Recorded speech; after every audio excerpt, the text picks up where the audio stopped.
gets together with his team, walking alone into the scary jungle shop area, but Koshka is nowhere around.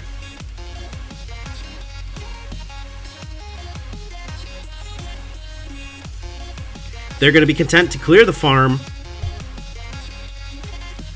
as everything kind of goes back into normal life. Meeting at the jungle shop. Will Koshka jump in? There goes Godlike. A little bit of testing, a little bit of poking. DNFG not rotating down there, not feeling he needs to as the minion is now pushed up on the side. Mike also with his hands full, just trying to clear, but he's going to rotate down. There comes the death from above. It does hit Godlike.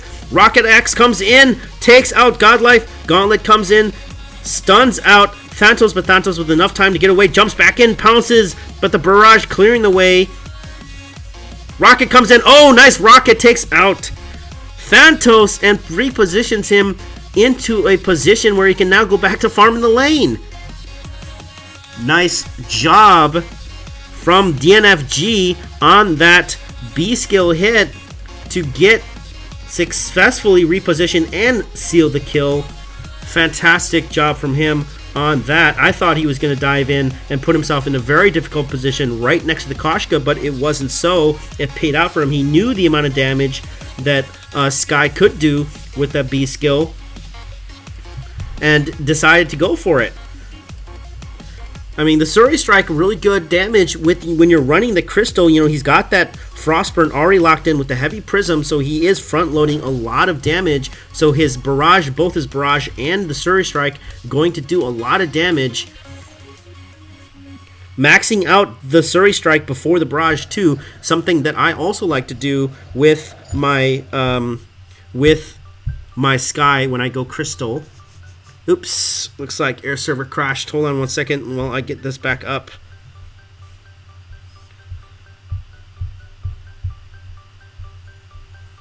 Hold on. Uh-oh.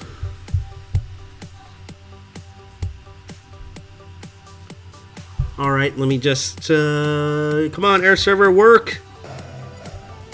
Work, air server, work!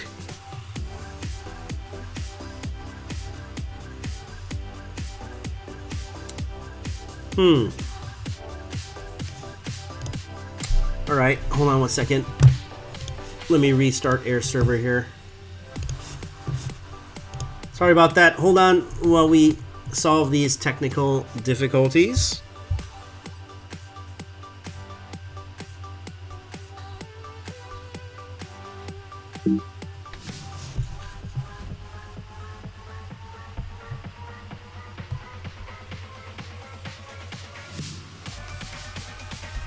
Okay, there we are. Okay, we are back. Sorry about those difficulties there. Technical difficulties with the air server crashing, but we are back in the action. 11-10 on the score, guys. Not a major one-sided battle as we've seen the first two games. Super one-sided, but now we've got a much closer game despite the fact that Orange Team is 8.1 gold to 11.6 gold down. The kill score still remains 11-10. So definitely a chance for Orange Team to make a comeback here. By any means, they are not out of this game. 20 stacks on that Blood Song from GG Dragon. We'll look at him to see when he pops that in the next team fight. Here comes Orange Team, strong and pushing the lane. They are waiting for the rotation. Here it comes. Rocket League comes in, knocks out Mike, but here comes the ultimate from him. The Barrage takes out Thantos. GG Dragon making the chase in on Mike. Suri Strike does 506 massive amounts of damage. Or was that the Blood Song from G-Dragon? Nice knockback on that Rocket and takes him out. There goes the ace for Blue Team. Dominant showing here. Now the snowball has formed and it has grown fairly large for Blue Team, showing that they can clear out and win that team fight. Nice job from the team there, from Blue Team. I think crucial there. Glaive with the 20 stacks Blood Song, getting that Blood Song there, and then coming in with the Afterburn. Here goes from Gauntlet from June TV. Kitty Pounce comes out. Crazy Catnip Frenzy stuns him out, but the Barrage takes full. They eat the Barrage in the face. Surrey Strike comes out. 506 damage from that Surrey Strike. I think that is the Surrey Strike doing that amount of damage on Koshka. I don't think it's the Blood Song. Correct me if I'm wrong, but I think the Surrey Strike is what's doing that 506 damage on Koshka, despite the Aegis. Otherwise, it's the Blood Song. It could be the Blood Song. Action happening really too fast for me to catch there. Apologies for that. Whatever the case, massive amounts of damage, shutting out Thanatos from doing any sort of damage, rushing the Broken Myth and the Aegis, relying on that heavy, strong early game damage from Koshka, but the good focus fire from Team Blue shutting down Koshka. So you are seeing right now how to counterplay a Koshka team comp. Also really important when you are going with the Glaive that you continue to maintain those 20 stacks on Bloodsong and you save them for when you really need them. You're seeing Blue Team now sticking together pretty much at all times now at this stage of the game. Gold Mine is theirs. No minion candy on it. Will Orange Team make a push here? Breaking point from Mike going with that Weapon Vox, not Crystal Vox as we thought earlier. There goes the wait for it, comes out. Mike getting nailed by that barrage. Can't get his stacks up. 323. Blood Song goes off. Koshka jumps in. Barrage and just gets deleted. Nice job from DNFG showing the mobility of Sky and coming back with the barrage. I love the fact that DNFG is using the B skill to reposition when he gets in danger of that Koshka coming in at him. So the mobility of Sky negating the strong melee damage of Koshka. Gauntlet comes in. Not enough. Gets Reflex blocked out of it. Mike coming in. Crazy Catnip Frenzy in on Sky. Need to lock him down, but the B skill repositions. Look at the damage in on that. Just cannot contend. Nice afterburn straight into the barrage from DNFG. The combination play from Blue Team super strong there as we saw that afterburn knocking the Vox right into the A skill barrage. They are synced up like craziness right now.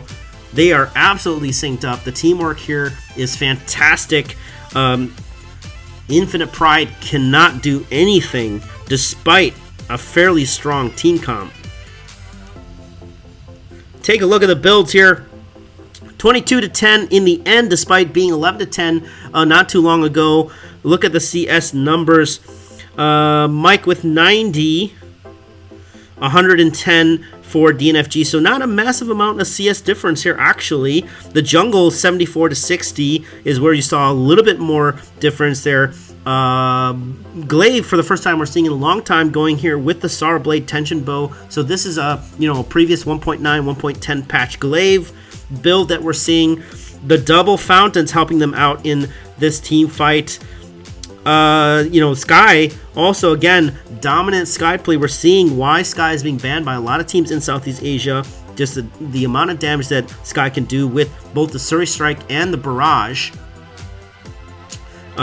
is an important thing there.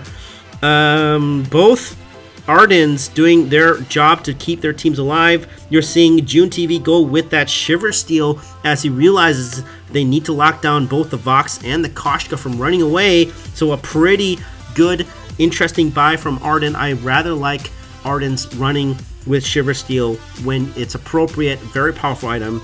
Good job from Blue Team to recognize that they need to lock that down.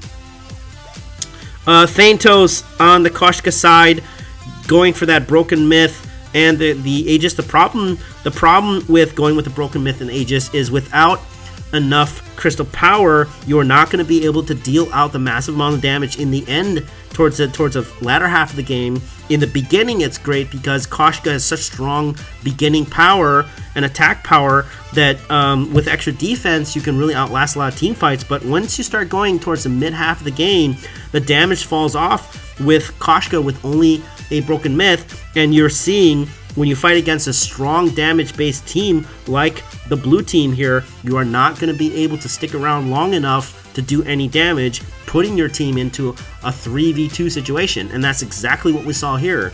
We saw Koshka trying to initiate team fights, trying to get in there, but just getting absolutely deleted with 506 damage, 600 damage on the side, and just not being a part of the team.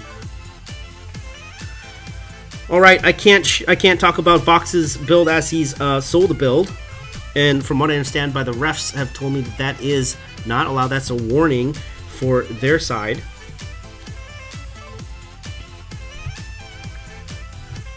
And so now we are going to go into the next game, as the first game goes to Mars. As we will now swap players, swap sides. Godlike has gone. Not sure if they're going to swap him out with a roster change here, or if he just simply crashed out. Let's see. Let's wait and see.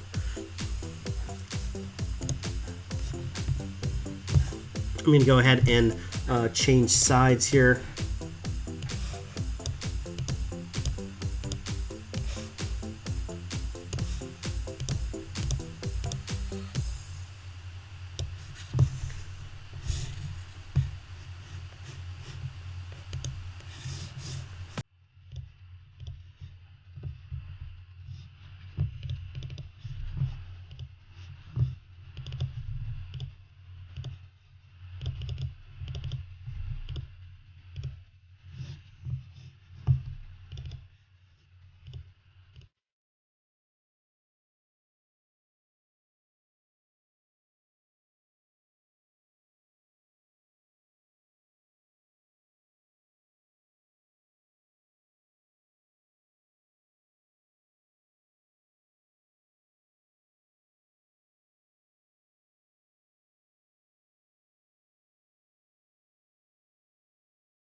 Okay, looks like Godlike's back now. Let's look at the bans. Team A ban.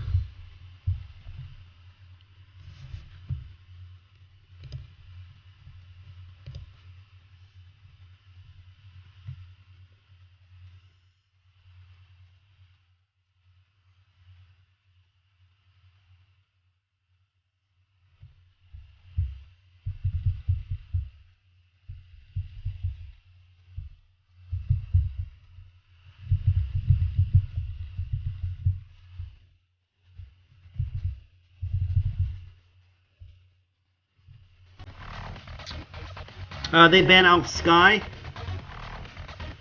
So, considering how dominant Sky was in the last game, that, I believe, is a very smart move from them to ban.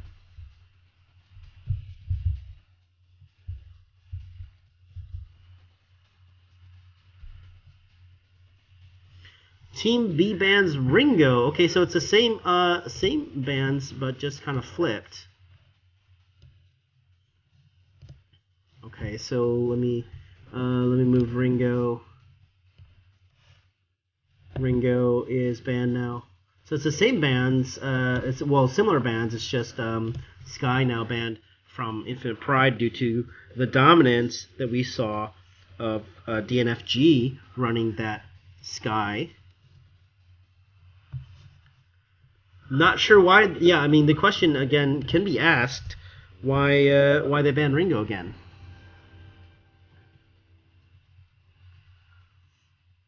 One of the reasons we don't want people to sell items at the end is so that we can explain and analyze the builds for you guys. So that's one reason.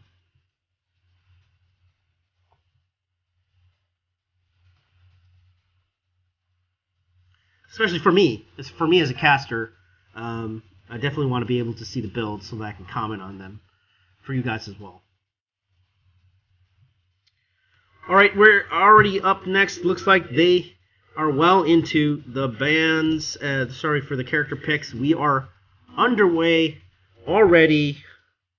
Second game, Infinite Pride versus Mars. Infinite Pride going with the Celeste, the Cruel, and the Arden.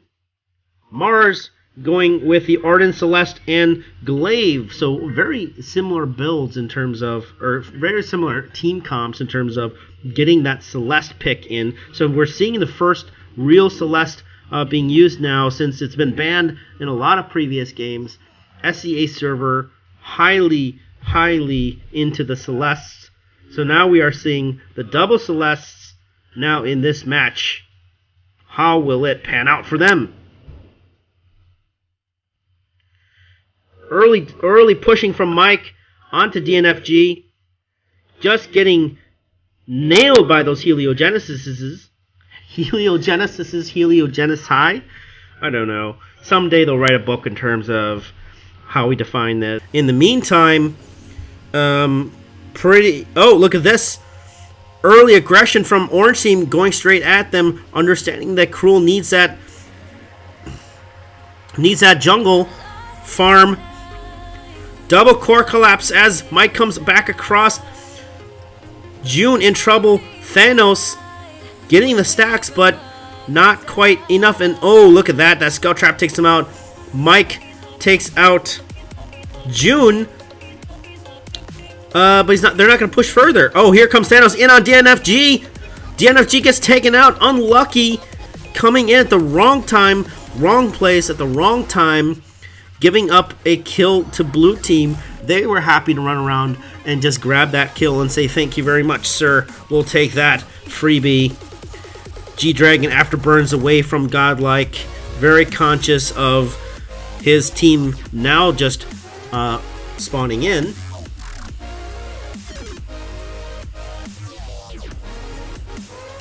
But they did lose a couple farm from that, but I think, in the end, not going to make too much difference. We'll have to see, of course. 1.2k to 1.6k. The Celeste going with very similar builds. You're going with the battery and the 2 crystal bits. DNFG putting forward a lot there. There comes Thanos in, but Core Collapse catches out Thanos. DNFG escapes with no harm done. GG Dragon, meanwhile, continues to be in the jungle, farming up double weapon blade, swift shooter, being very aggressive, hits his boots to get caught up with Thanos. Thanos just takes one little teasy punch. They're isolated now on Godlike. They're pushing in across. There goes a Scout Trap. G-Dragon comes in. Thanos comes in. He has full stacks. He's building those stacks up. Scout Trap does go off, but he uses the Spectral Smite. This is going to be close. And no, Thanos goes down. Core Collapse just misses on June TV. Wow, had that Core Collapse hit, I think that would have been the end of June TV, but the Heliogenesis is doing some work. Vanguard's across. Nice double stun on that Core Collapse, allowing June to possibly escape. There goes a Vanguard. Yes, it will be enough for Mike to finish the kill. Good recognition from Godlike to do the Vanguard. That's a proper way to Vanguard to get that kill, seal that kill out.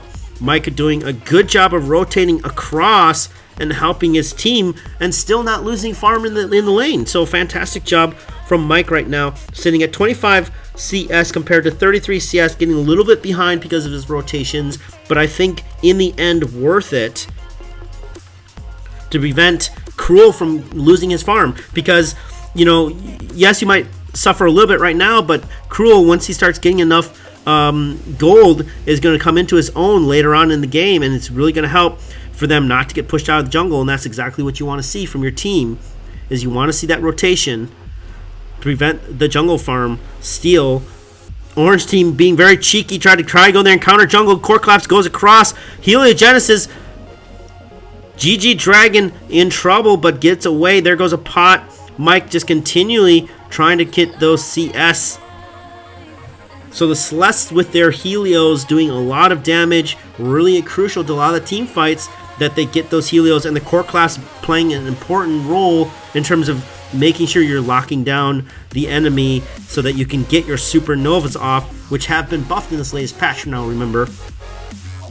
So the Supernovas, so what the devs have said is that they want to reward players 4 connecting supernovas more than previously, which means those supernova damage has been increased.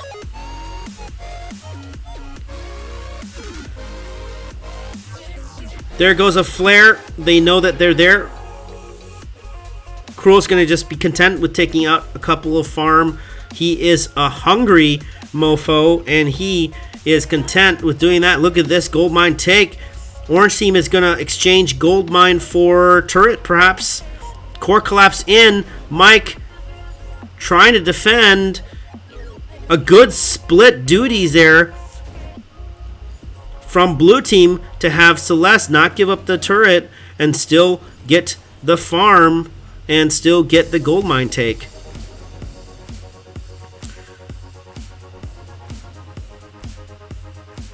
Now, of course, you know, you have to be a little bit careful here. The turret here on orange team almost completely full. Turret in trouble for blue team. So this is where Mike needs to be very, very careful in terms of his rotations and make sure that he is not giving up any more free hits on that turret. If you look at the builds now, piercing shard for Mike looks like he's prioritizing that broken myth, sitting on 1,500 gold, so he probably is going to go for that broken myth. DNFG on the other side, going for more upfront damage with the frost burn. So will this make a difference in terms of the game? Will this make a difference depending on who gets that broken myth rushed first? We will see whether it makes a big difference or whether or not the upfront damage of a high crystal power item will make the difference. No level 6 for either Arden, so no gauntlets coming out yet. A slight level advantage for Orange Team, 775, 765. Thanatos needing a little bit more farm to get to that level 7. So you're seeing GG Dragon a little, probably maybe a half a level ahead at this point.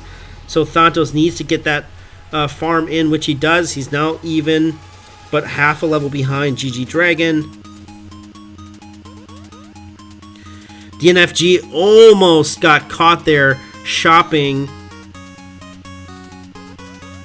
No gauntlet yet for the Ardens. A chance to lock down DNFG had the gauntlet been up. There's a gauntlet from June TV. On the other side, a knockback. Mike in trouble, takes a turret aggro, goes down. Orange team pushing hard now. Thanos in trouble. He goes down to Helio. Godlike's going to go down as well. This is going to be an ace and a gold mine take for Orange team. And they're going to get this turret as well. So a fantastic run for Orange team on that counter. Not a good decision from blue team to come up on that side right next to the turret, knowing that June has that gauntlet and that afterburn, able to pick out Mike, who has no reflex block.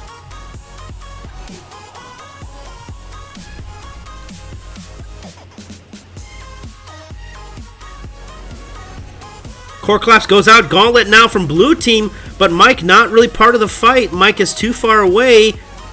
Thanatos sticking it out. There goes a supernova. Clears out GG Dragon. Caught out of position. Now it's the other way. Thanatos got to be a little bit trouble from that kiting. Needs to be a little bit careful. Goes in, but the Vanguard's going to save DNFG. June goes down. Double core collapse. Mike trying to get that. Oh, missed on the core collapse, but does get it, but takes the turret aggro and dies. 360 damage to that. But it's going to leave them in a good position with the minion wave coming up. They might be able to push the turret. I'm not sure. They're farming a little bit too slow here. No, I don't think they're going to do any damage onto the turret. Thanatos will need to port home or go to the back jungles. So Mike with that broken myth now. DNFG seems to have a bit more money, getting the frostburn and almost nearly a broken myth already, on top of having a light shield, I think it is, or kinetic shield, a light shield. So DNFG, the stronger Celeste right now.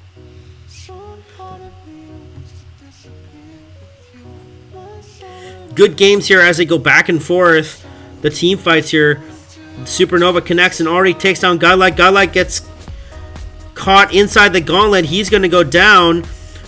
Thanatos needs to be careful here. An afterburn and a knockback could seal his fate as well.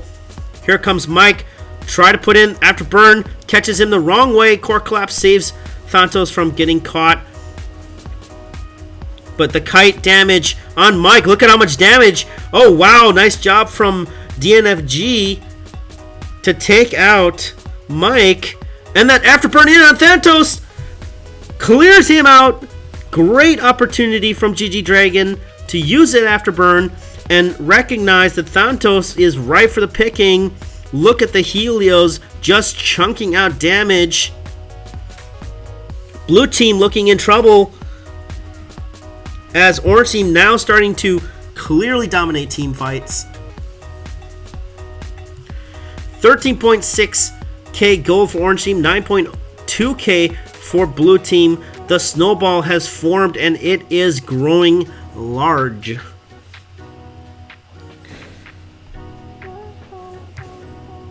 But it's still not over. The Fat Lady has not sung. It's not over. Thanatos has his breaking point. He's got to SHiversteel. He needs to build out some defense so he's not being bursted down by those Helios. On the other side, however, you really hard to contend with the amount of gold that Orange team has got. GG Dragon with that tension bow breaking point, 20 stacks on his blood song. Look at him to clear out the enemy's health when he starts using that blood song. Also, ultimate solar storms not being used by Celeste yet. Here comes an offensive gauntlet, but core collapse on Thanatos. There goes the solar storm. Thanatos staying in. Blood song goes out. Afterburn clears out Thanatos. Knocks back Godlike at the same point. 591 damage onto Mike. Clears him out. Godlike in trouble. There's another ace.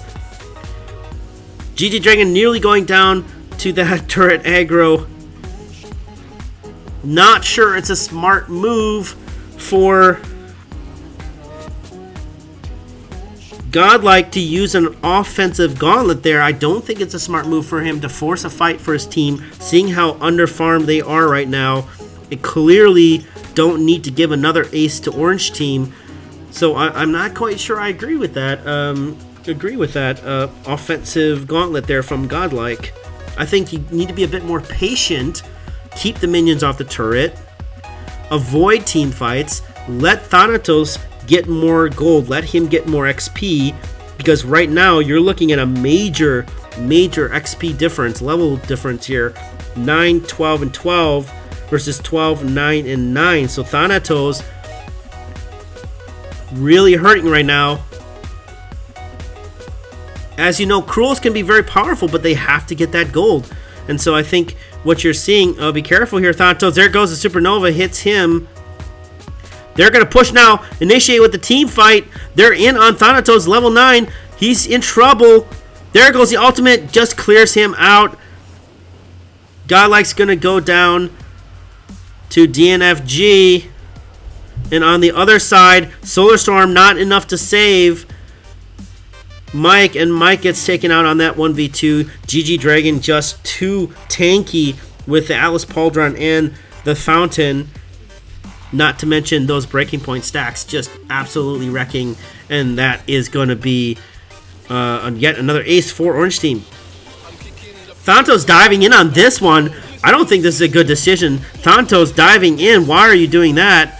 He is going for DNFG. Gets the kill after all, but goes down in the process. Gauntlet goes out. Mike needs to lock him down. Misses the core collapse. Really crucially missed the core collapse. Not going to catch GG Dragon there.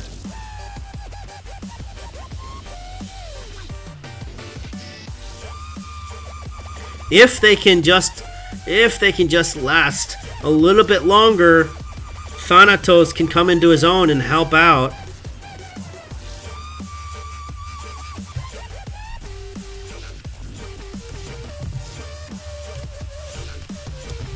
But it's quite difficult.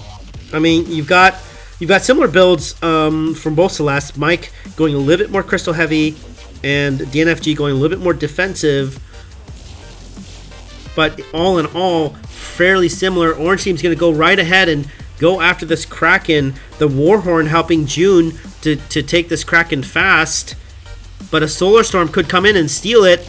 Will there be a steal from blue team? Is Mike going to do his Solar Storm? Hit it now. He's got to hit it now. Nope. Not enough. No vision. No vision. And oh my gosh, Mike caught out. Gauntlet goes down. Mike, what are you doing? Absolutely caught out of position there. And orange team is on them like white on rice.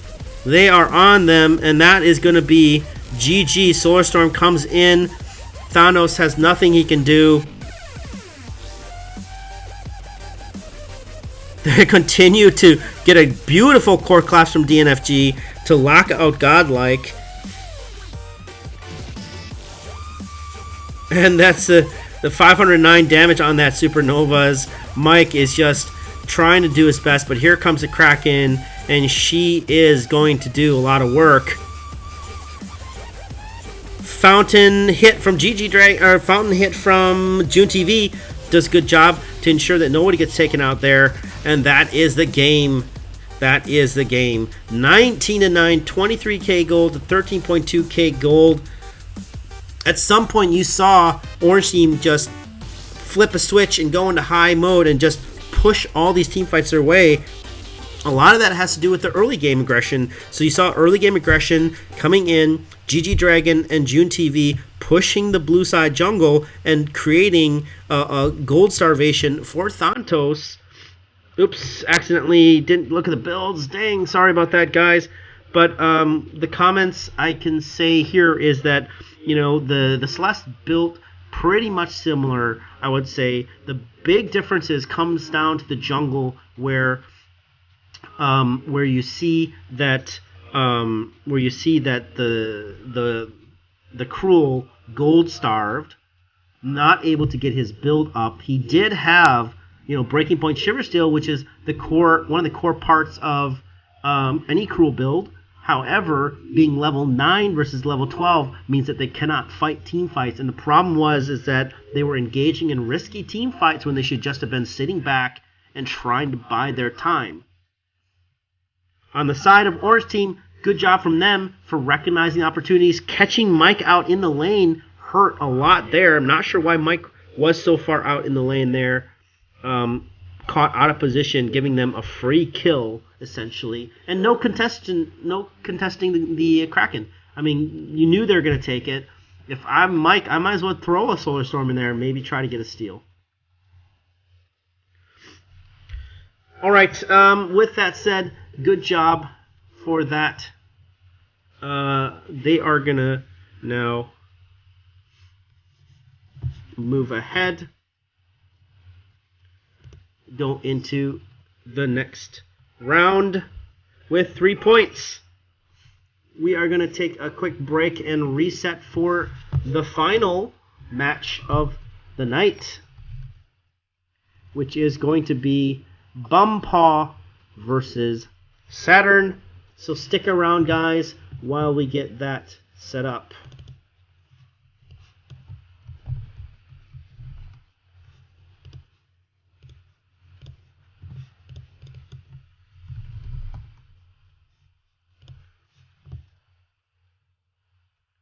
All right, we will be back in 5 minutes, or until we get 5 to 10 minutes while we get these guys set up here. I don't think it'll be too long, but stick around. We'll be back with the final match here on the SHiversteel Christmas Cup.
All right, welcome back, everybody.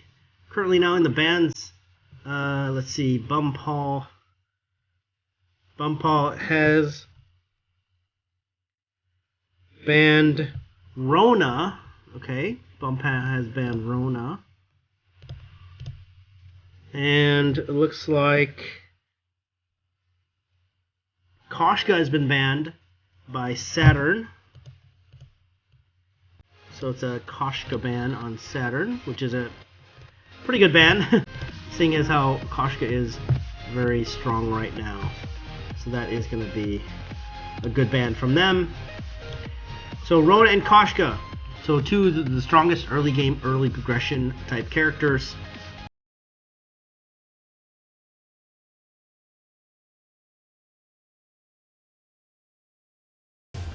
So currently we have for game 1 Bumpaw versus Saturn in the final game of this round in the Christmas Cup, brought to you by SHiversteel and our sponsors. I'm your host, Autocorrect. I stream Vainglory on my channel, twitch.tv/autocorrect, Monday through Saturday. So if you are a Vainglory person, stop on stream. I'm one of the only streamers on Twitch for SEA and East Asia servers.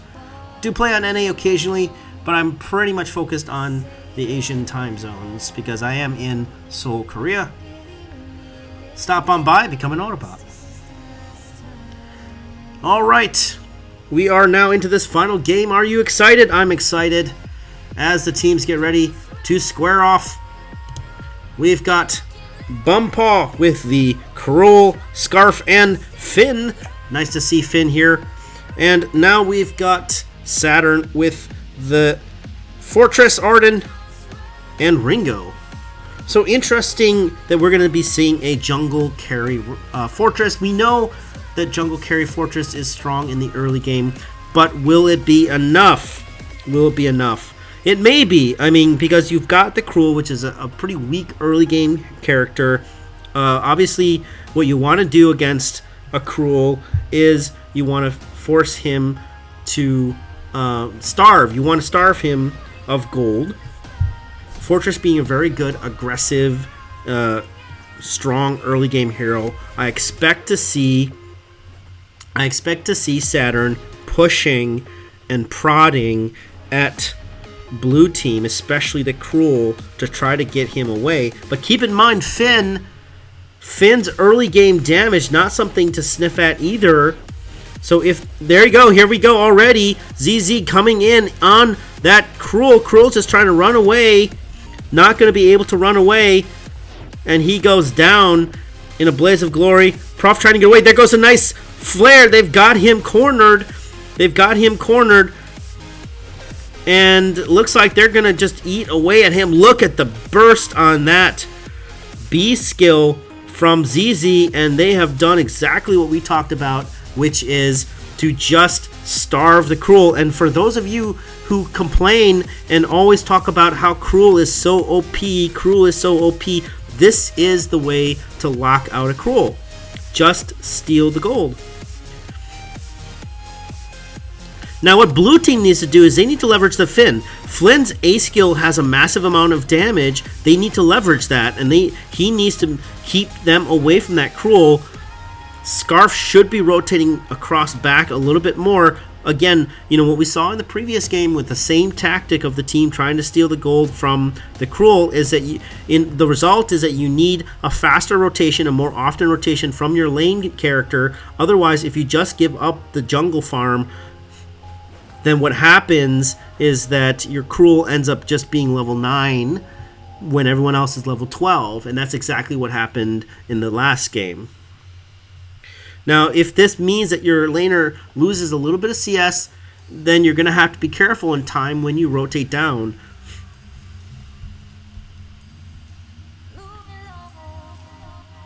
Scarf able to clear minion waves really fast, so I think it shouldn't be too much a problem to have a more frequent rotation down for the Scarf because he is clearing very, very fast. Just need to be a little bit careful on CS numbers here. 24 CS to 31, still within manageable, but Scarf needs to be careful. Make sure you're getting those last hits. Hunter going for that early tension bow. Now, good laners can get a tension bow by the 3.5 minute. Hunter's pretty much there already. He's got the tension. He's got enough money for the tension bow already, so he's managed to hit pretty much all the last hits. It's a good sign of a good laner. Bumpaw going with the double crystal bit. Creeklock's going with the double swift shooter and the armor. You've got a nice scout trap placement by Orange Team there. Hasn't been discovered yet by Blue Team, giving them a lot of vision already. So the Orange Team knows when they're in the back jungle, which is very crucial because that means they can push. They know when to push because they've got that vision.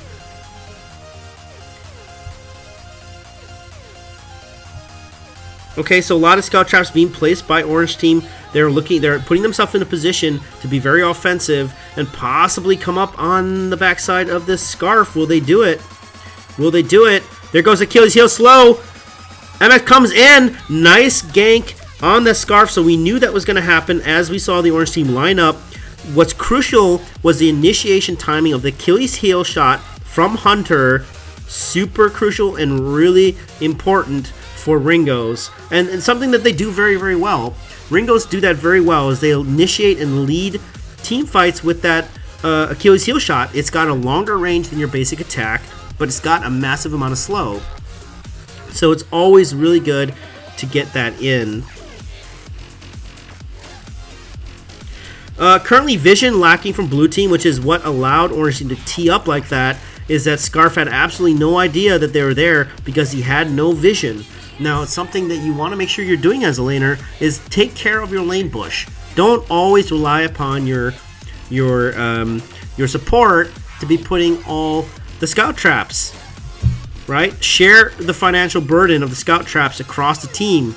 Dilute it so that it's not all sitting on one person, because you don't want your support to be gold starved either.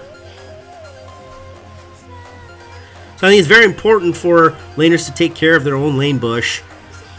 Doesn't take a lot of money, only 50 gold. 50 gold to prevent a gank. I'd say that's a pretty good deal.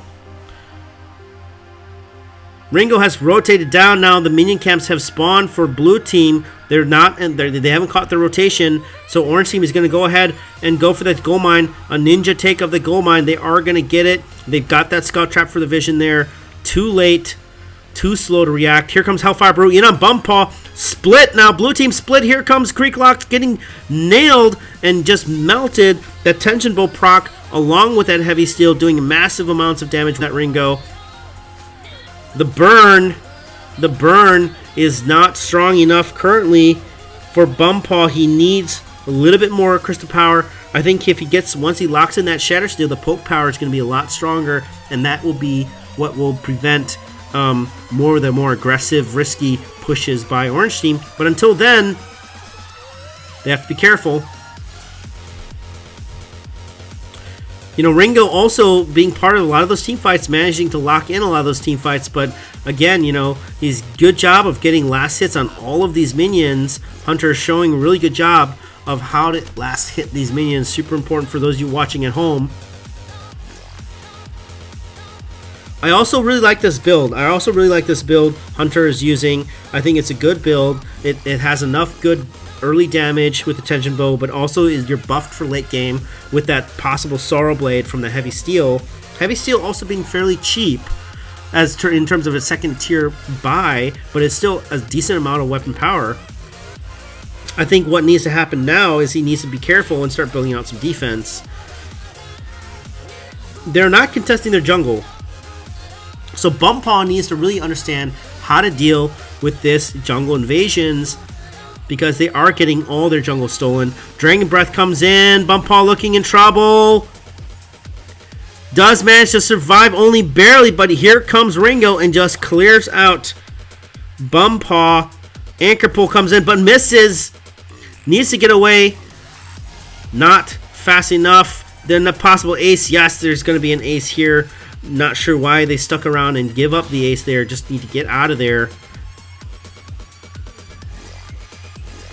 they're going to get a nice ace buff on these minions, and that's going to just melt the turret. You're seeing how fast that initial turret is just going down. That's something I think maybe devs need to look at, because the initial turrets are just going down way too fast in my opinion. Minion mine has been taken. They're looking to push a little bit. They're going to devoid them of that 200 gold bonus. They're going to take it for themselves instead. Again, more farm being taken. Cruel getting starved out. You're seeing the level gap widening here as Creeklocks is only level 5 compared to level 8, 6, and 10 for Orange Team. Fountain now locked in place from Professor X. His ultimate is up, but I don't think there's much he can do. They just need to be careful and not give up another ace, I think. Goldmine about to pop for Orange Team, so I'm not sure if they want to push here, but I think they know that they are stronger here in terms of level differences, and they are going to try to push in here. Look at the amount of damage on Professor X. Goes down super quick. Dragon Breath comes across. The stun prevents the gauntlet on Burst X. Turret aggro takes out Arden. Hellfire Brew goes in on Bum Paw. Hunter just trying to kite in, but Spitfire's flying heavy as they check that bush. Brilliant sword throw from Creeklocks to knock Burst X out of his gauntlet in midair. So not something you see every day. A sword throw hitting somebody in midair. The problem always comes back to that Cruel though. The problem comes back to that Cruel though, because it's so easy with these heavy aggression team comps now in the game with Koshkas and Fortress and Ronas and even Jungle Celeste super strong in the early game, you know, Sky. So it becomes more and more difficult for characters, late game characters like Cruel, who rely heavily on that farm to really get enough gold to do anything. So currently the game is super strong on early game aggression, and so characters like Cruel, characters like Jewel have trouble getting enough gold when they're in the jungle to really contest any of these early game fights.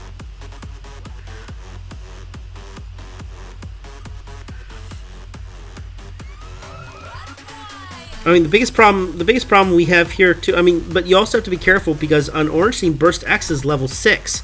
So what this can pose a problem for Orange Team, because if Burst X is too low, Blue Team can take out Burst X really fast, leaving Orange Team without a Vanguard, without a defensive support, and that may be a tactic that you may see Blue Team do. An anchor pull from Professor X to pull in Burst X and just kill him off super quickly could be the way to go for Blue Team. Or they need to target the Ringo. Here comes the anchor pull. Yes, it does happen. They do get it off. The double stun. Dragon Breath goes out. Burst X in trouble. Hunter in trouble with the burn. Gauntlet comes down. He gets deleted with the Spectral Smite. Burst X using the Warhorn to get away. Bumpaw just trying to kite in. ZZ trying to get something up, but the full stacks are up. The full stacks are up. The Flaming Goop catches Professor X. Oh, almost goes down to that. Arden gets away in time, uses his fountain to get away. Creeklock's gonna dive in there. Spitfire, nice Spitfire hit there. They do clear it out, but no ace buff given. They need to quickly go down and take this gold mine while the Orange Team is busy. Ringo rotates down. Blue Team decides not to risk it and go back. That's a shame. So they got a good engagement there, but didn't manage to really get anything out of it. So again, you saw them doing exactly what I was talking about, using that anchor pull to get Burst X and lock him down. And immediately you saw the effect of having Burst X go down super quick is you saw them win the team fight.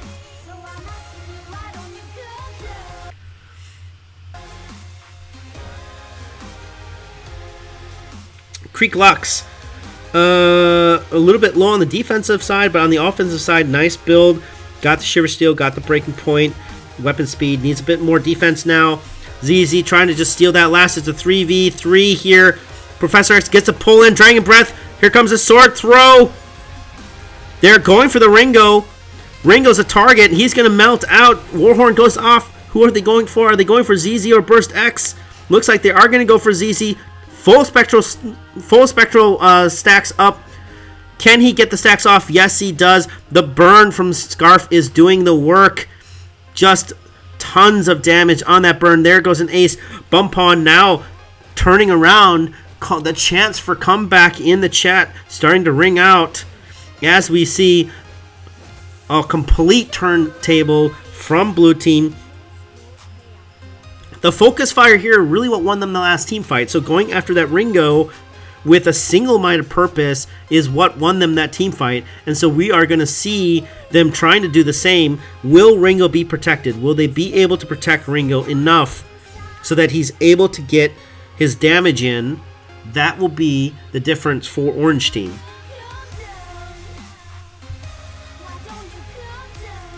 Taking a look at the builds here. So Fortress, and again, this is the problem with Fortress, guys. Everybody talks about this and everybody knows about this. It's kind of conventional wisdom. Fortress is good in early game, but damage falls off mid to late game, and you're seeing that happen right before your eyes. You're seeing Fortress damage fall off and them starting to suffer in terms of their team fights. Good gold mine take here, 51 gold, not much gold, but it's more of a strategic positioning in terms of forcing the enemy team to engage on their terms, and that's exactly what taking the gold mine does. We're seeing breaking points. We're seeing a breaking point for Fortress, which is interesting. I find. I would rather have a breaking point on Ringo, to be honest, but they're going to go in and quickly take out this turret. But here comes blue team. Ringo is a target. Sword throw comes across. Doesn't hit. Anchor throw comes in. Dragon breath. Gauntlet is coming out. Full stacks out. 520 damage on the ring. Gets deleted out. Bump Paw needs to get away from ZZ as he's building up those stacks. Nice A skill stun from Finn.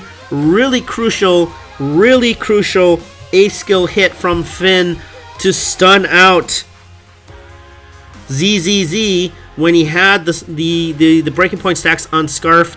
That is a fantastic play from Finn, and one of the reasons why that A skill overdrive is so crucial, because when you get that overdrive on that A skill for Finn, you get that stun. And excuse me, they're going to go ahead and get that Kraken.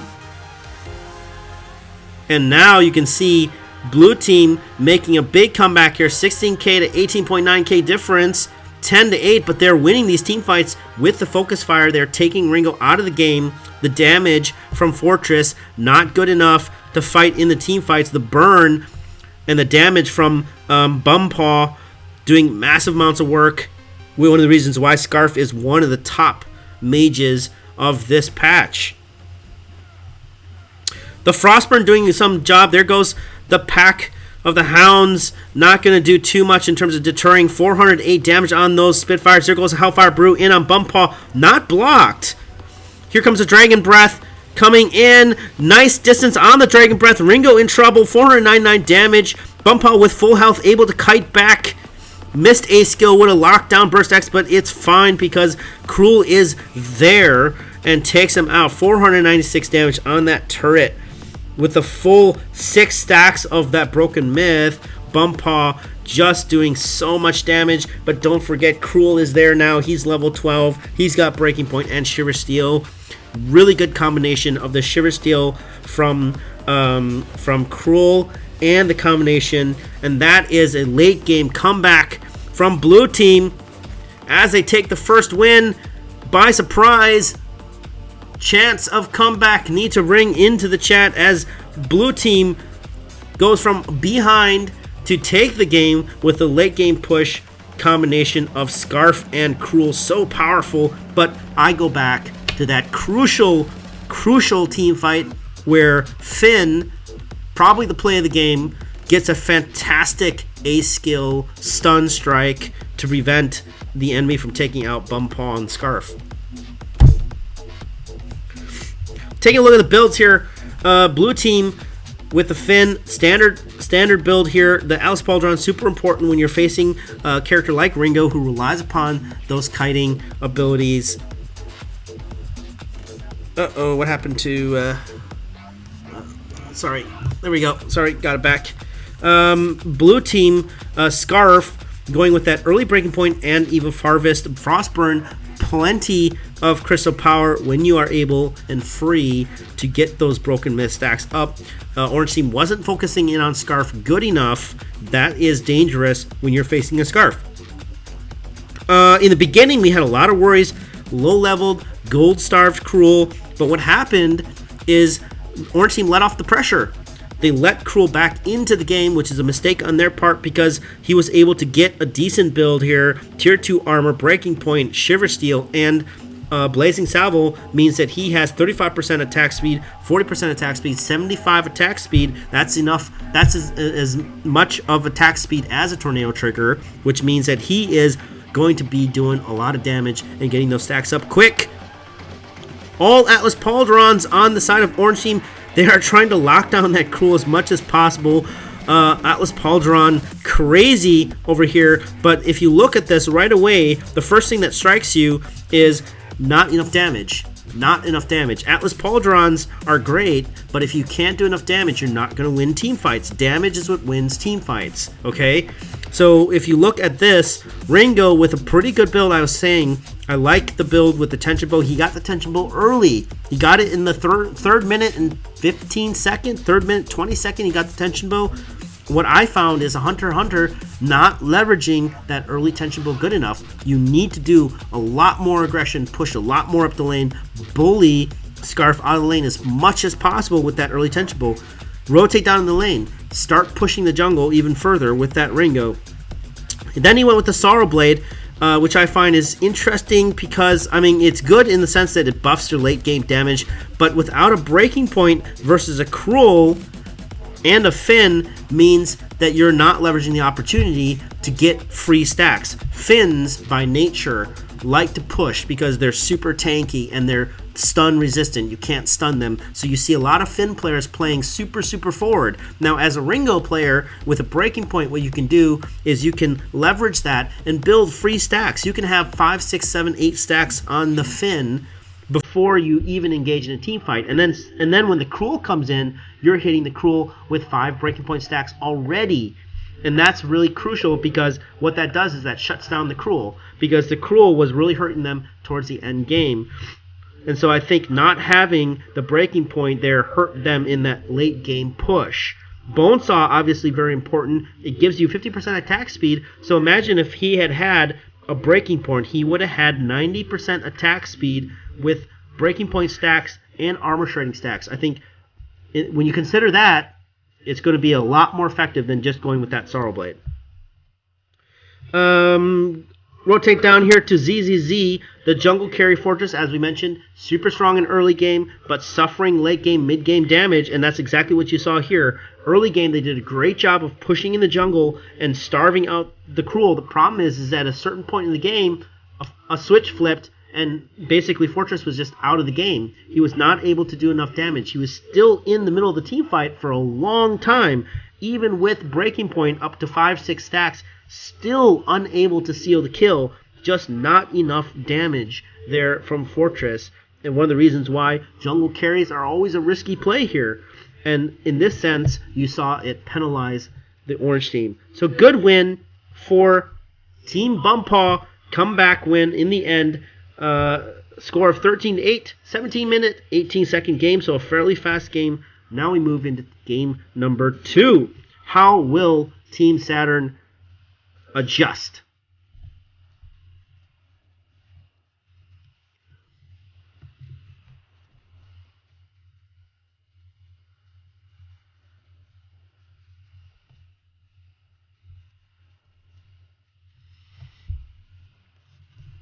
All right, give me a second here while I swap the teams.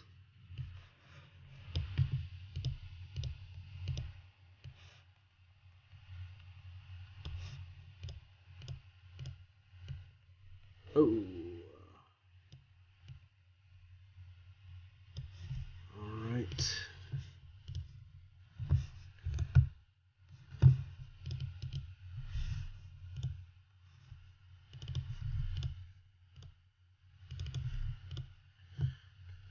Saturn now on blue team with Bumpaw now going to orange team.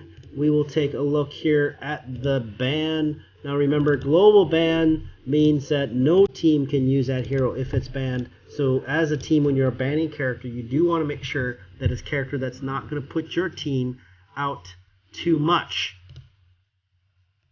All right. Team A ban.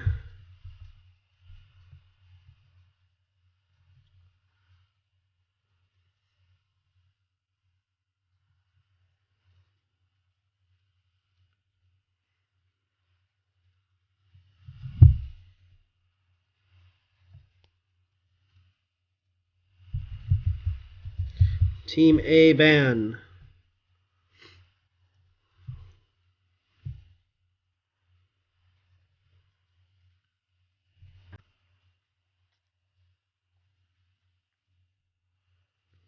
Team A bans Cruel. Okay.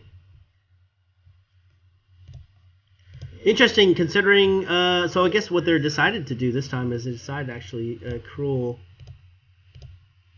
Cruel is going to be not used by their team comp this time. So you saw them use it last time, but I think maybe what's going through their head is, okay, you know, they had a fairly effective strategy against us in terms of pushing early, so maybe Cruel's not a smart thing for us to use this time, so they're going to think it's safe to go ahead and ban that. Not sure if that's what they're thinking, but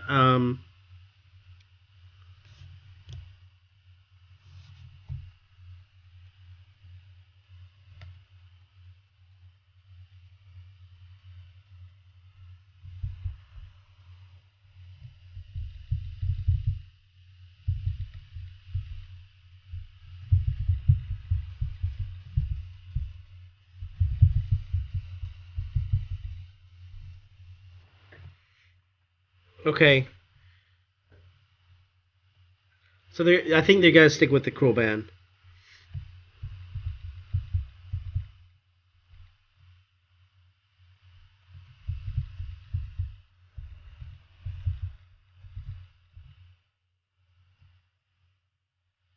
Cruel, but I think they got to stick with that. They can't change their ban.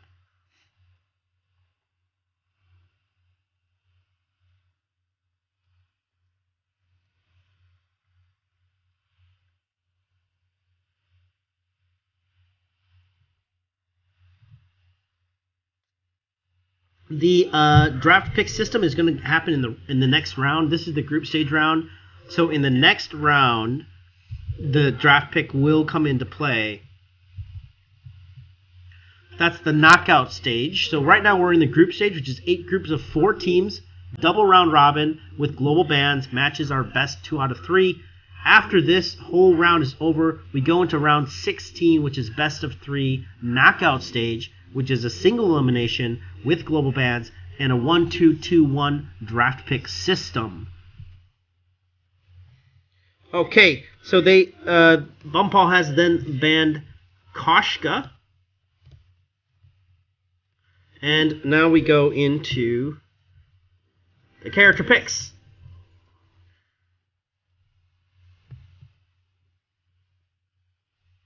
So this will be interesting. Bumpaw maybe feeling confident on the back of that win, comeback win. They know that not all is lost, even though they lose the early game. So maybe what we will see here is a change in tactics from Saturn.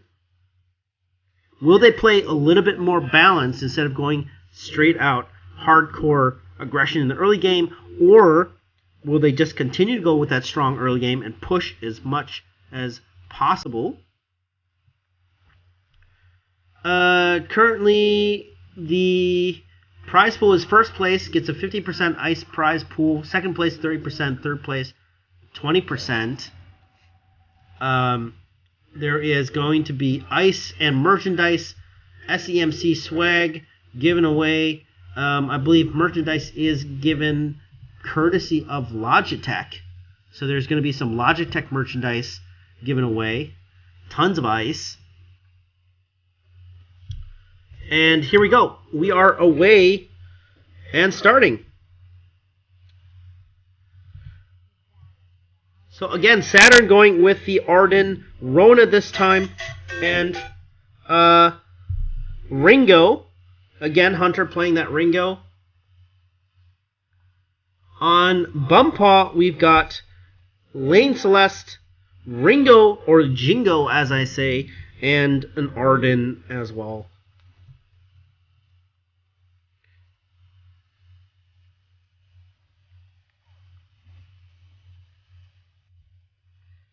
Everybody kind of jungling, doing their thing. The Jingo, we'll see how the Jingo is effective. Now, the Jingo is fairly weak in the early game, so if Rona pushes, Rona being super strong in the early game, we will see if they push now and try to take some farm. Now, interesting how Jingo's... Oh, they're actually going to leave the 2 farms and go home. So they've decided to give that up, knowing how strong Rona is. They don't want a team fight. They don't want to give an opportunity for a team fight. Look at the Helio put in that bush. Creek Locks being very careful, knowing or guessing that is going to go, that they're going to try to move up. And here we go. Here comes the, regardless of all that preparation, Bumpaw trying to kite in. Rona comes in, trying to get the B skill off. Not enough space to get the B skill off. They're going to try to steal this farm instead.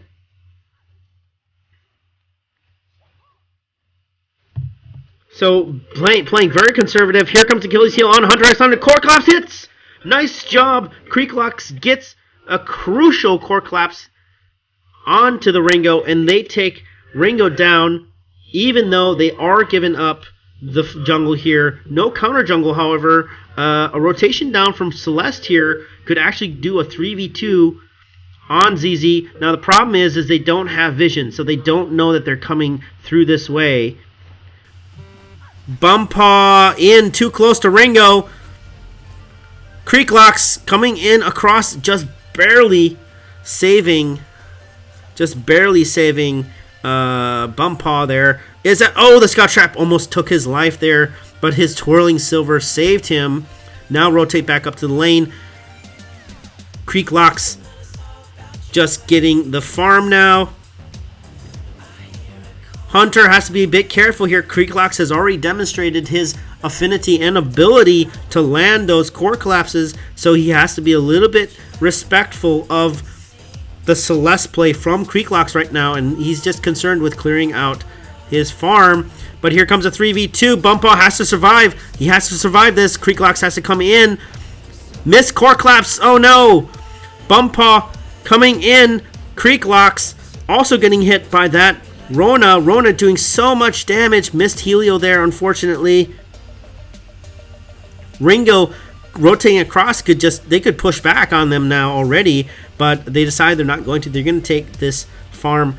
I think with Ringo there and with the enemy as low health as they are, a push again with Ringo might even be something they would consider. But they're going to play it safe. They're going to play it safe. You're seeing how good Rona is, despite Creeklocks rotating down in a 3v2. Rona was able to do enough damage to even combat Celeste.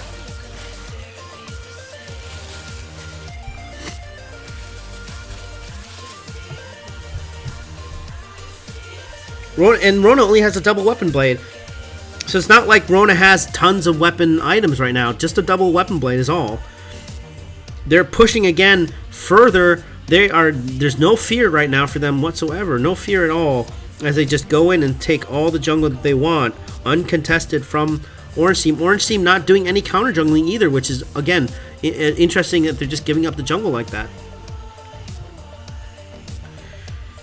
And we're starting to see the missed jungle reflected in the level differences. 3, 5, and 5, 5, 4, and 3. Rona coming in already. Creeklocks gets a crucial core collapse, but not enough to escape Hunter, who pushes really hard. Bumpaw going after the Arden for some reason. Bumpaw going after the Arden, maybe just because he knew he was dead, so he wanted to get a kill anyways. ZZ taking out Professor X super easily. So again, we're seeing Bumpaw losing out to an aggressive early game push by Saturn. But, you know, based on the last game, we know that that doesn't mean much because Bumpall come back very well from behind in a very similar situation as they are in right now. The difference, of course, here is that Rona is super strong in the early game.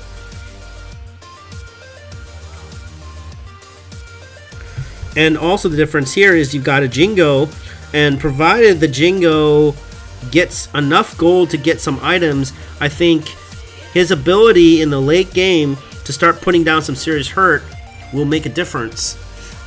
I feel strongly that, you know, you should be building out Breaking Point as a Jingo. You got to be building out that Breaking Point because that's going to make a big difference, I find.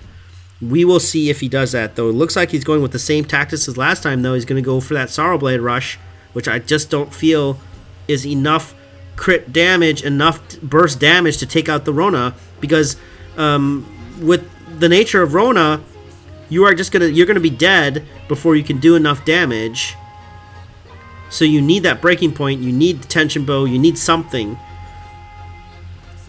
Here comes Rona, gets stunned out of that Core Collapse. Nice Supernova ultimate comes across, deletes her out with the Solar Storm.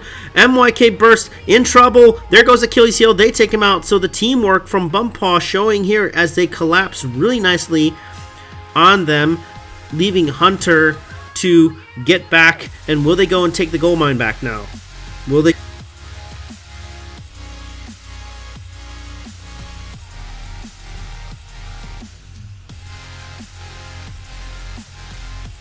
Jingo is used quite often in SCA, I find, and depending on the teamwork, he can be very powerful or he can be crippling. It really depends on the teamwork.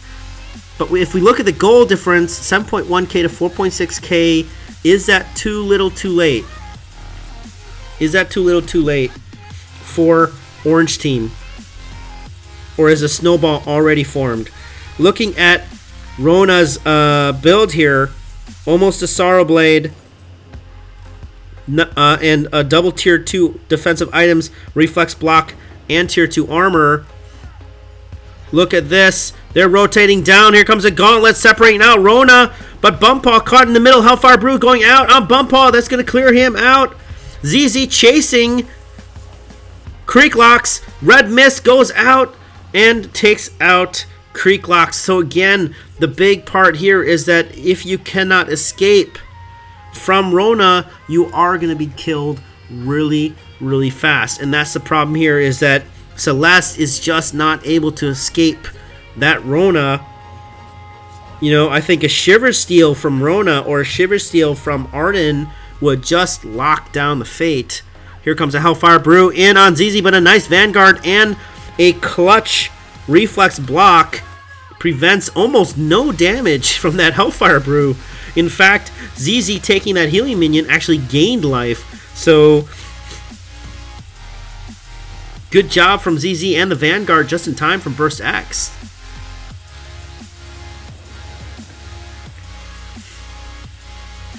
Turret 1 already down for Orange Team. Level 7, 6 versus level 9 and 5. So 2 level differences from between Bumpaw and ZZ.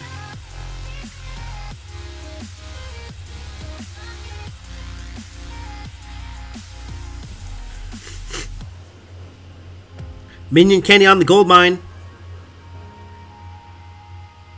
Look at how forward ZZ is. Look at how ZZ is initiating so much. Initiating so much from ZZ. Gauntlet comes down. Look at the amount of damage on the Celeste. 304 damage. Bumpaw down. Hunter just able to run free and just put hits in. You know, so it's something that we don't see Rona. I mean, we see Rona a lot doing it a lot now versus what Rona used to do. Is Rona used to have to be careful when you initiate because you would get punished. Rona was super squishy before, and so if you just ran into the fight like ZZ did just now, ZZ just ran in 1v3, not caring, going all honey badger and stuff, then you got punished. But in the latest patches, Rona just is able to just jump in there and do so much damage so quickly that a lot of teams aren't able to react. Good defensive support too. There's Red Mist just clearing everybody. Hellfire Brew comes in. Creek Locks takes massive damage there. Vanguard prevents any other further damage because the Hellfire Brew went in on Professor X instead, which is interesting, instead of putting the Hellfire Brew onto Creek Locks. Bumpaw, again, going with a similar build as he went in lane. Sorrow Blade Rush with the Blazing Salvo and a Minion's Foot. Maybe going for that breaking point now. Is it too little, too late? I mean, we know Bumpaw comes back from late games. They are a late game team. This is characteristic of their play style and their builds. But at a certain point, you got to ask yourself, is it too little? Is it too late? Will they be able to come back from such a large deficit? You're looking at nearly twice amount of gold loss from them versus blue team, 15.1k to 8.3k. You know, as far as kills concerned, 8-4 is not too bad, but you know, when you look at, there goes the gauntlet initiating, locks all of them in. Creek Locks taking tons of damage from Hunter. Where's the focus? Solar Storm goes out. She gets some healing back from that Eve of Harvest. Needs to get out of there and keep the kiting. But 1v1 against Ringo, you're not going to win that fight. Professor X not keeping track or deciding who to keep track. A troublesome conundrum from him. Ringo managing to escape. Just barely escaped that. Wow. That was at the last minute right there. I think I even saw some of the blood spurt out from a hit he took as he transported away.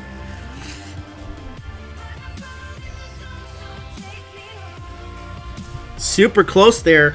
I think what's going to come down to is Professor X. Who is he going to save? Is he going to save Creek Locks? Is he going to save Bumpaw? Formation of Bumpaw a little bit shaky right now with people getting caught out of position when a big team fight happens. What you see is you're seeing Bumpaw kind of get frazzled. They're kind of getting hectic and they're kind of running and scattering rather than staying cohesive and pulling back as a team under shelter of that Arden. And largely that's happening because of how dominant Rona is. When Rona just jumps in and does a red mist, they're just scattering, and it's just causing a lot of problems for Bumpaw in terms of their formation. And here they come again. Creek Locks caught out of position, caught out in front. Again, Creek Locks getting caught too far forward, but does manage to get away from that under shelter of the turret. Levels are now 12-12 and 11-11, so one level difference between the damage dealers on the team. Fountain, Crucible from Professor X. Burst X going for the Shiversteel. So I mentioned earlier that Shiversteel really crucial when you are paired up with Rona, and there you go. There you see the Shiversteel from Burst X come into play, and that's one of the reasons why Celeste is being able to get locked down. Solar Storm comes in across, nice gauntlet in front of the turret. ZZ gets the red mist out. Oh my god, 685 damage. Holy crap, double kill by Odin's Great Beard of goodness. That was crazy. That was absolutely insane. 685 double kill from, I believe it was Rona. Just massive. Massive, massive, massive. And this may be it for Bumpaw. I mean, Fat Lady hasn't sung yet, but she's warming up her voice. She's got, she's cleaned her voice out. She's ready. She's ready to sing. So it's the death tolls are sounding, but is it the end? Can they make a last minute stand here? One late game ace, as you know in this game. One late game ace, and it could be a complete turnaround. And I think Bumpaw, out of anybody I've seen so far, is probably the most capable of doing this. Kraken is up, however. They cannot let this Kraken go to blue team. They must contest this Kraken if they decide to go for it, because that will be the end of the game. So let's see.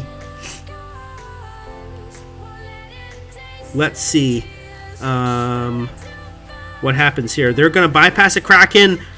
Look at Rona coming in on Bump Paw. Achilles heel slows her attack, but he's caught because of that Shiversteel. Red Mist comes off. Core Collapse does stun. Solar Storm comes across, but doesn't do enough damage. Are they target Hellfire Brew? 628 damage, but Vanguard saves her. Bump Paw goes down. Bump Paw needed the Vanguard more than Celeste. Unfortunately, I think Professor X picked the wrong target for that Vanguard there. Creek Locks going in on Hunter, but not enough damage on those Helios. Just not doing enough. Creek Locks now, wow, look at the damage from the Red Mist. Just clears her, just melts her like butter in the Sahara. She just gets melted. And that is going to be the game. No comeback from Bump Paw here at all. The Heliogenesis is just not doing as much damage because of the crystal, or because of the Aegis that Hunter has gotten. So a lot of problems with the focus fire on Bump Paw in a lot of these team fights. You've got Creeklocks going after Hunter, you've got Bump Paw going after Rona, so not really sure what the focus was in a lot of these team fights here for Bump Paw, but that was the game tied up 1-1, however, so looks like that turned out okay for Team Blue there, despite the first game going to Team Bump Paw. Coming back with a vengeance, Saturn roaring in. You're seeing double infusions here from Rona. Rona super strong. You're seeing how strong Rona is against, say, a Jingo. Against, more of a squishy type of a team comp. Rona just clearing them out with the Red Mist. Tons of damage. An interesting hybrid build from Ringo. Here he goes 9-1-6. I'm not sure if that means we should all go run out and start doing Tension Bow Broken Myth builds on Ringo, but it worked out for him. That Hellfire Brew doing so much damage, 600 damage. I attribute that to having full stacks up on the Broken Myth, so that may be something to consider. Broken Myth full stacks up doing 600 damage.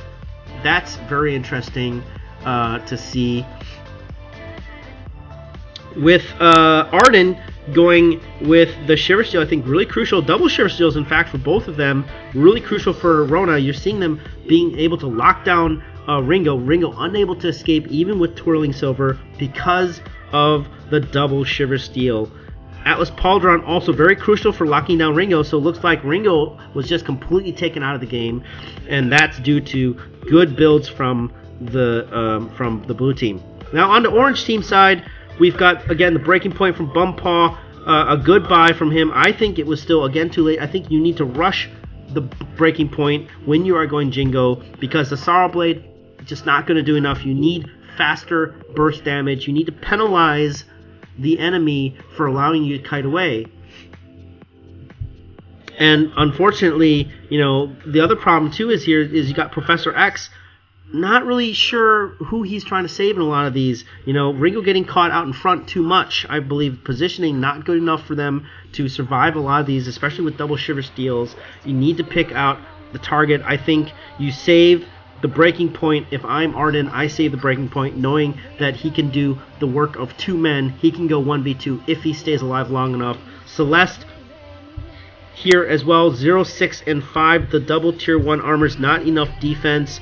Just getting melted and deleted super quickly from the team fights. Broken Myth, Eve of Harvest needs more crystal power to really do any type of offensive pushing. But again, tier 2 light armor's not enough to survive any of these team fights. 15-5, 16-minute, 23-minute game. Good game to Saturn as they walk away with a decided victory in this matchup.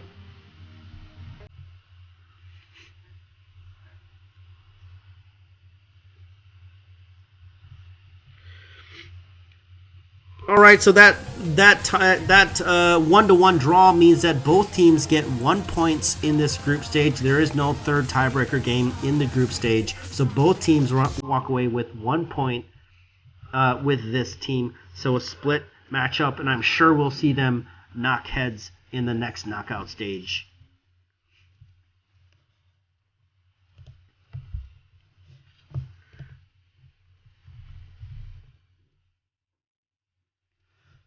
All right. That is going to do it for tonight's matchups. This was the SHiversteel Christmas Cup group stage, where 8 groups of 4 teams do double round robin with global bans. Moving in to the next series will be the knockout stage.